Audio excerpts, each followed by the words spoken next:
Russians did. They basically stick guys in airplanes and throw them up there, and you assume that the good ones are going to survive, which is basically what the Red Air Force was at the end of the Second World War.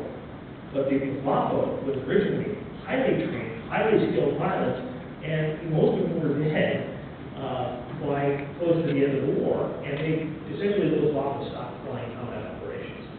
Okay? So what you really wanted to do was to destroy the command and control networks of the target. What you would want to do is kill all the network operators and system administrators.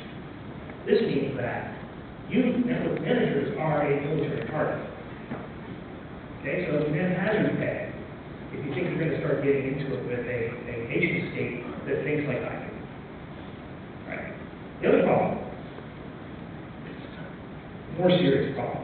Okay, so the first two were kind of technical problems. Now we're going to shift into this big picture military theory. Is the packet system program. And this is obvious. In order for any kind of military action to have any purpose, you're going to do something involving taking home ground or delaying or preventing someone else